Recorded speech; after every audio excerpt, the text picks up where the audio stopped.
다 함께 매일 드리는 기도를 드리심으로 6월 12일 월요일 새벽 기도회를 시작하겠습니다. 하나님 아버지, 이 나라를 회복시켜 주시옵소서. 한반도의 평화를 지켜주시고 복음으로 통일되게 하여 주시옵소서. 전 세계 모든 나라에 가난하고 억압받는 이들을 지켜주시고 다툼과 분열의 상처가 회복되게 하옵소서. 미움이 들끓는 곳에 넘치는 사랑이, 불의가 가득한 곳에 넉넉한 정의가 흐르게 하옵소서. 교회와 가정에서 믿음의 대가 잘 이어지게 하시고 성령님의 인도하심에 따라서 저희 교회의 5대 본질인 예배와 교육과 선교, 성도의 교제와 봉사에 힘쓰게 하옵소서. 모든 교육자들이 성령님으로 충만하게 하시고 모든 성도들이 하나님의 말씀을 따라 행진하여 가게 하옵소서. 예수님의 이름으로 기도드립니다. 아멘. 찬송가 314장을 함께 찬송하겠습니다. 찬송가 314장입니다.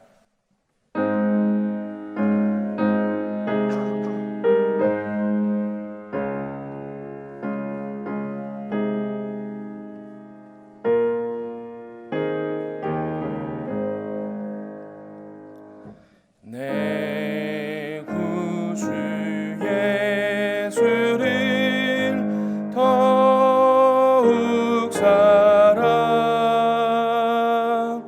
엎드려 비는 말 들으소서. 내 진정 소원이 내 구주 예수를 더욱 사랑 더욱 사랑. 이전엔 세상 나 기뻐서도 지금 내 기쁨은 오직 예수. 다만 내 비는 말 내 구주 예수를 더욱 사랑 더욱 사랑. 이 세상 떠날 때 찬양하고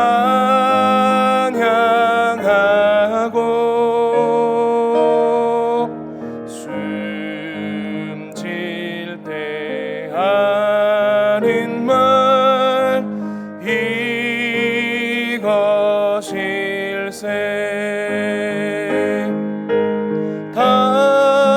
다만 내 비는 말 내 구주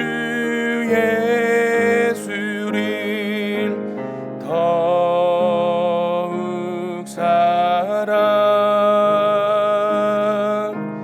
더욱 사랑.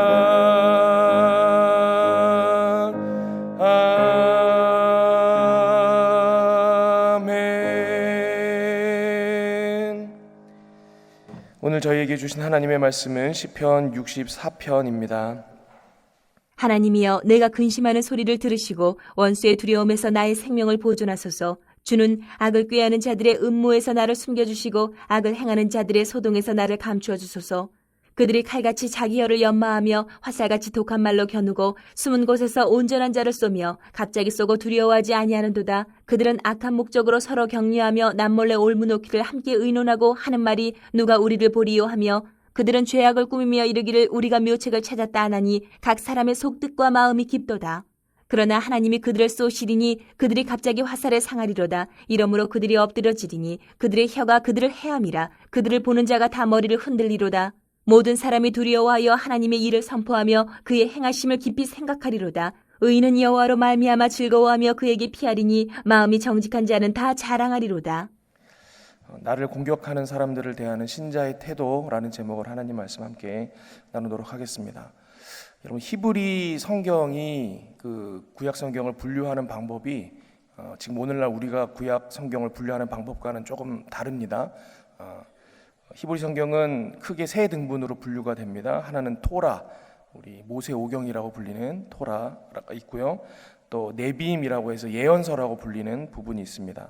그리고 이제 나머지가 케투빔이라고 해서 성문서입니다. 이 각각의 성경의 분류가 동등한 권위를 갖고 있지는 않고 약간 좀 차등적인 권위가 있습니다. 예언서와 토라, 모세오경 토라와 예언서는 하나님께서 직접 주신 말씀이다. 그래가지고 좀 더 권위를 가지고 있었습니다. 신약 성경에서 예수님께서도 그렇게 말씀을 하시죠. 사람들과 대화를 하던 중에 이 성경에 있는 말씀을 이렇게 표현하실 때는 모세와 선지자들을 통하여 증거를 받은 것이 아니냐, 이런 식으로 표현하시는 부분들이 있어요. 이게 모세와 선지자, 이게 토라와 네비임, 모세오경과 예언서, 이런 표현입니다. 이게 구약 성경 그러면 보통 일반적으로 모세오경과 예언서를 구약 성경이다 이렇게 인식을 하고 있었던 것 같습니다. 그러면 케투빔, 이 성문서는 도대체 어떤 것이냐? 하나님의 말씀과 가르침에 대한 이스라엘 백성들의 반응을 담아 놓은 책, 그것들이 성문서입니다. 조금은 성격이 다르죠.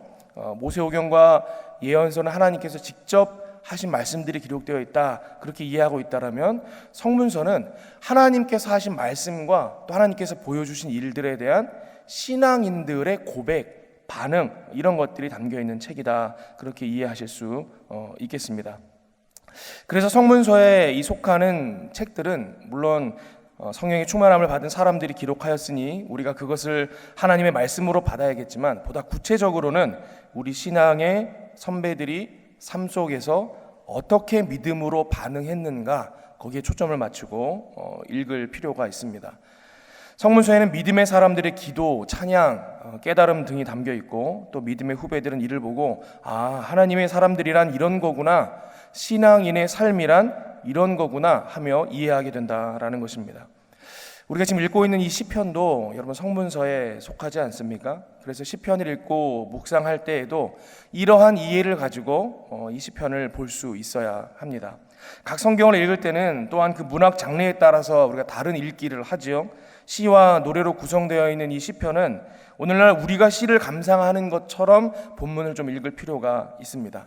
지금 이 시인은 어떤 상황에서 무슨 경험을 하고 있으며 또 어떤 심정으로 노래 혹은 기도하고 있는가, 무엇을 고백하고 있는가, 그래서 나는 이것을 통해서 무엇을 배울 수 있는가, 이런 관점에서 시편을 읽을 때 본문이 전하는 메시지를 좀 더 명확하게 이해할 수 있습니다. 그런 관점에서 오늘 시편 64편을 보면 이 1절과 2절을 통해서 이 시편 64편의 저자인 다윗의 상황을 우리가 좀 엿볼 수 있습니다. 1절과 2절입니다. 하나님이여, 내가 근심하는 소리를 들으시고 원수의 두려움에서 나의 생명을 보존하소서. 주는 악을 꾀하는 자들의 음모에서 나를 숨겨주시고 악을 행하는 자들의 소동에서 나를 감추어 주소서.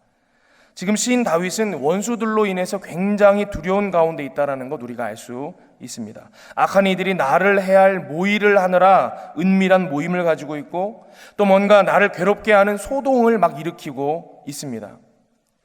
여러분, 나를 해하려는 사람이 하나만 있어도 우리가 힘들지 않습니까? 그런데 그런 사람들이 여럿이, 그것도 같이 모여가지고 나를 괴롭힐 모의를 한다, 여러분 그렇게 생각하면 얼마나 힘들겠습니까? 지금 다윗이 두렵다고 할 만하지요.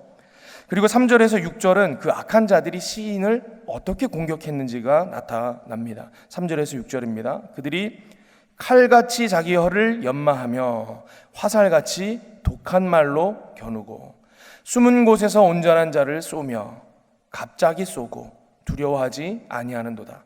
그들은 악한 목적으로 서로 격려하며 남몰래 올무놓기를 함께 의논하고 하는 말이 누가 우리를 보리요 하며 그들은 죄악을 꾸미며 이르기를 우리가 묘책을 찾았다 하나니 각 사람의 속뜻과 마음이 깊도다. 지금 이들이 시인을 괴롭히는 방법이 나타나고 있습니다. 어떻게 괴롭히고 있습니까?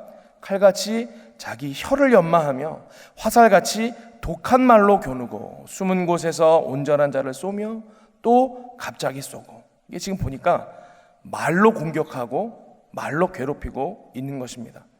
여러분, 이 말이라는 게 물리력이 없는 것 같지만 실제로는 칼처럼 사람도 죽이는 굉장히 무서운 무기이기도 하지 않습니까? 그래서 잠언 12장 18절에는 이렇게 기록되어 있어요.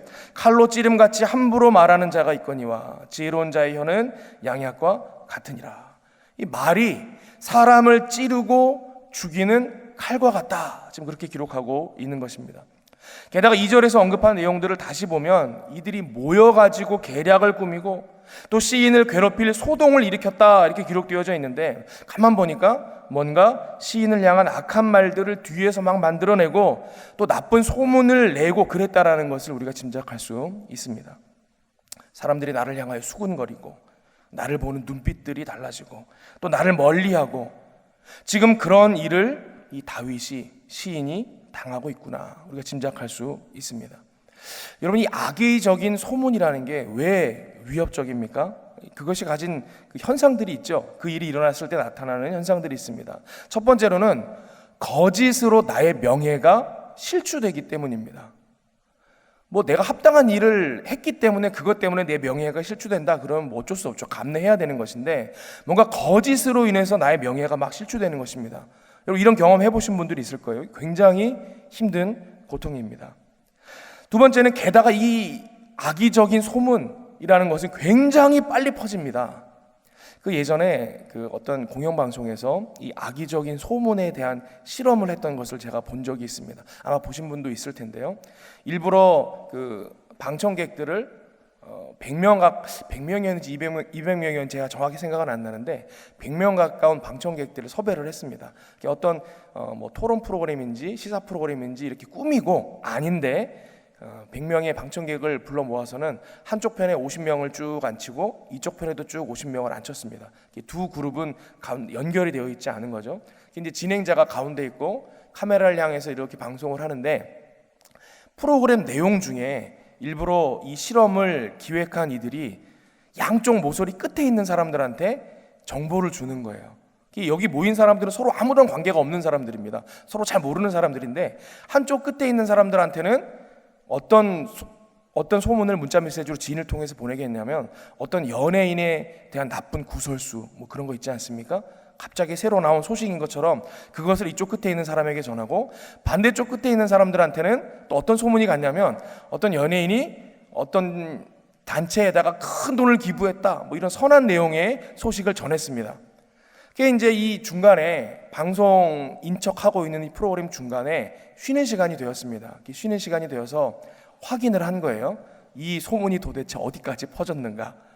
봤더니 이쪽에서 연예인들이 누가 기부를 했다라는 좋은 말을 전했던 그 파트 50명이 있지 않겠습니까? 봤더니 채 10%도 안 되는 사람들까지밖에 전파가 되지 않았습니다. 이쪽에서 프로그램이 진행된 중에 이거 보세요 누가 얼마를 기부했대요 이러고 옆 사람한테 얘기해주면 그걸 듣고 또 전하고 하는데 그냥 그 모서리에 조금 사람들만 그 내용을 전해 들었습니다. 근데 반대쪽에 사람들 있지 않습니까? 누가 어떤 연예인이 뭐 이런 일을 저질렀대요. 나쁜 소문이었습니다. 놀랍게도 그 소문은 모서리에 있던 사람이 시작되었는데 프로그램이 절반쯤 진행됐을 때 쉬는 시간에 확인해 봤더니 이쪽에 있는 50명이 전부 다 그 소식을 알고 있는 것입니다. 아무도 서로 사전에 알고 있지 않았던 그런 관계가 없는 사람이었음에도 불구하고 이 악의적인 소문은 그렇게 굉장히 빠른 속도로 전파된다라는 것이 이 실험을 통해서 나타났다라는 것이죠. 여러분, 사람들이요 본성이 악하지 않습니까? 우리가 죄인이기 때문에 남을 험담하고 남을 욕하는 그런 이야기들은 굉장히 흥미로워하고 빨리빨리 전합니다. 근데 이게 남의 얘기일 때는 속편하게 들을 수 있을지 모르겠습니다. 근데 그게 나에 관한 이야기, 그것도 거짓으로 만들어낸 이야기다 그러면 이게 얼마나 괴로운 일을 당하겠냐라는 것이죠. 또 한 가지, 세 번째, 이 악의적인 소문이 왜 위협적이냐, 돌이키기가 굉장히 힘들다라는 거예요. 예전에 한 연예인이 어떤 폭행 사건 시비에 휘말려서 재판을 받게 되는 일이 있었습니다. 이것이 뉴스에 보도되고 이 사람이 앞에 나와서 사람들 앞에서 사과하고 방송인께서 떠나고 뭐 이런 사건들이 있었습니다. 근데 이게 나중에 재판을 한 이후에 봤더니 이 사람이 무혐의로 풀려나게 됐거든요. 이 사람이 이게 지금 잘못된 정보다, 혐의가 없다라고 무죄를 받았습니다. 근데 나중에 이 방송사에서 이 소문과 관련된 실험을 했던 그 방송사에서 사람들에게 설문을 한 거예요. 이 연예인이 이 노인을 폭행했다라는 그 사건에 대해서 여러분 알고 계십니까? 그랬더니 안다고 대답한 사람이 응답자 중에 80%가 그 이야기를 안다고 대답을 했습니다. 다시 그 사람들에게 물은 거예요. 그러면 이 사람이 무혐의가 됐다라는 것은 알고 계십니까? 그랬더니 안다라고 대답한 사람이 그 중에 30%밖에 없었다라는 거예요. 악의적인 소문이 이래서 또 무섭습니다. 거짓말로 악의적인 소문이 돌았는데 그 돈 것이 아니라는 것이 밝혀졌을 때에도 다시 회복되기가 어렵다라는 거예요. 여러분, 이게 다른 사람의 이야기일 때는 아이고 안타깝다 하고 말을 하고 말면 그만인 일이지만 이게 내 일이 된다 그러면 보통 일이 아니죠. 쉽게 감당할 수 있는 사람이 몇 없을 것입니다. 지금까지 살아온 자신의 인생이 명예로웠을수록 그 괴로움이 더 심할 것입니다. 어떤 이들은 이러한 일을 만나면 살 소망까지 잃고 생명을 끊는 일도 그래서 일어나는 것입니다. 누구나 인생 중에 이러한 위협의 순간을 여러분 맞을 수 있습니다. 저와 여러분도 이미 크고 작게 겪었거나 그러면 안 되겠지만 앞으로 또 겪게 될 것입니다. 그럴 때 이러한 일을 만날 때 어떻게 극복할 것인가? 신앙인들은 어떻게 이 문제를 믿음으로 이겨낼 것인가? 이 7절과 8절입니다. 그러나 하나님이 그들을 쏘시리니 그들이 갑자기 화살에 상하리로다. 하나님께서 심판관이 되셔가지고 판결도 내려주시고 벌도 주시고 하신다라는 것입니다. 그리고 이후에 나오죠. 이러므로 그들이 엎어지리니 그들의 혀가 그들을 해함이라. 그들을 보는 자가 다 머리를 흔들리로다. 여러분, 시험과 환난이 더 크게 힘들게 느껴질 때가 언제입니까? 우리가 어떻게 할 수 있는 방법이 없을 때, 여러분 그때 아니겠습니까? 여럿이서 뒤에서 나를 험담하고 없는 말을 만들어내고 악의적인 소문을 내서 내 인간관계와 사회적 명성에 해를 입히면 정말 참을 수 없는 분노와 고통이 있지만 이걸 어떻게 할 수 없는 경우가 대부분이다라는 것입니다. 그런데 한번 보세요. 하나님을 믿는 사람들과 믿지 않는 사람들의 중요한 차이 중에 하나가 무엇인가 하면 그 사람이 하나님을 두려워하느냐 하지 않느냐라는 거죠. 하나님의 살아계심과 공의로우심을 믿는 사람이라 그러면 하나님을 두려워할 수밖에 없습니다. 그래서 우리가 코람데오의 삶이네, 하나님 앞에서의 삶이네 이런 표현들을 쓰지요. 보디발의 아내의 유혹 앞에서도 내가 어찌 하나님께 죄를 지으리까 하며 이 죄의 길에서 피했던 요셉과 같은 삶을 살려고 우리가 노력하지 않습니까? 근데 믿음 없는 사람들은 이러한 하나님을 두려워하는 모습이 그들의 삶 가운데 없지요. 그들은 하나님을 두려워하지 않습니다. 그래서 서슴없이 악한 길로 들어갈 수 있는 것이죠. 4절 후반부를 보세요. 칼같이 날카로운 말로 화살같이 독한 말로 사람들을 마구 찌르면서도 이들이 어떻게 한다고 기록되어 있습니까? 두려워하지 아니하는도다. 하나님을 두려워하지 않기 때문에 악한 말을 서슴지 않는다라는 것입니다. 또 5절 후반부도 보세요. 악한 목적으로 의로운 사람을 넘어뜨릴 함정을 파려고 서로 모여서 계략을 꾸미면서도 무슨 말을 하느냐? 누가 우리를 보리요? 누가 우리를 보겠느냐?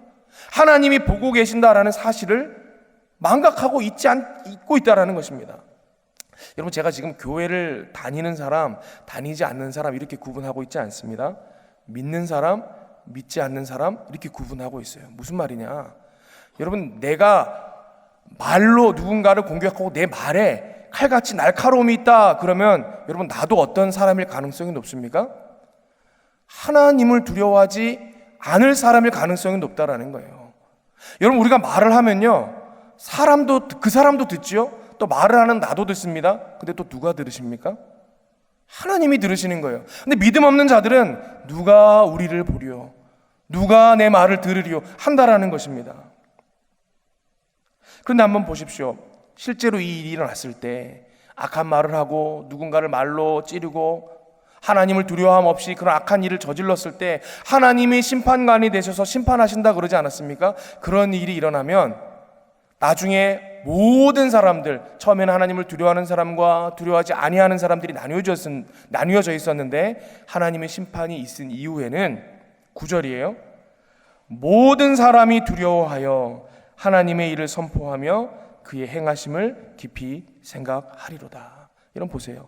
결국 하나님을 경외하며 의의 길에서 살아가는 사람들, 심판의 주권이 하나님께 있음을 믿는 사람들은 어떠하다고 오늘 시편 기자가 마지막에 또 고백합니까? 10절입니다. 의인은 여호와로 말미암아 즐거워하며 그에게 피하리니 마음이 정직한 자는 다 자랑하리로다.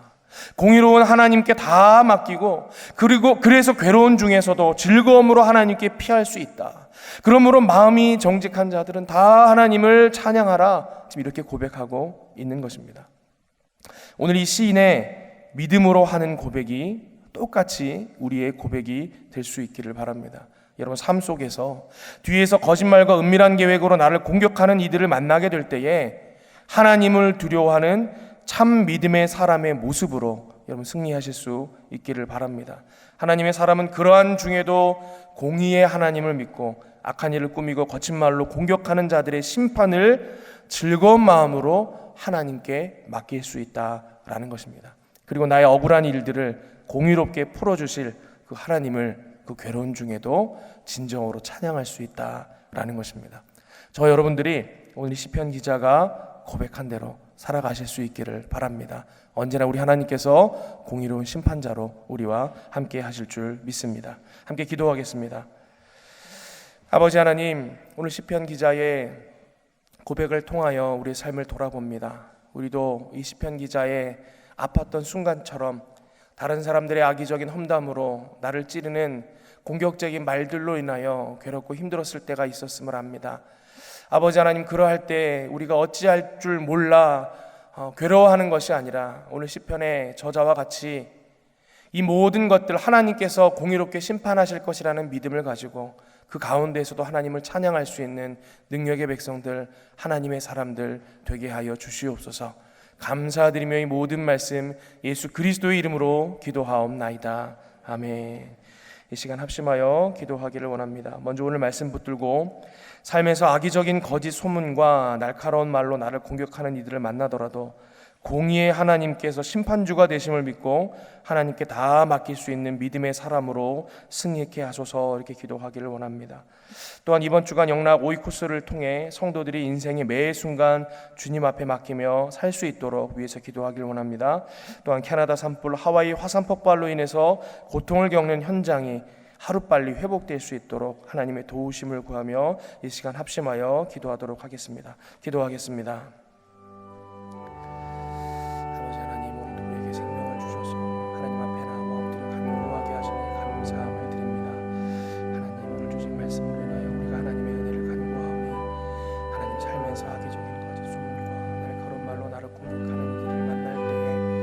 아버지 하나님, 믿음 없는 자들과 같이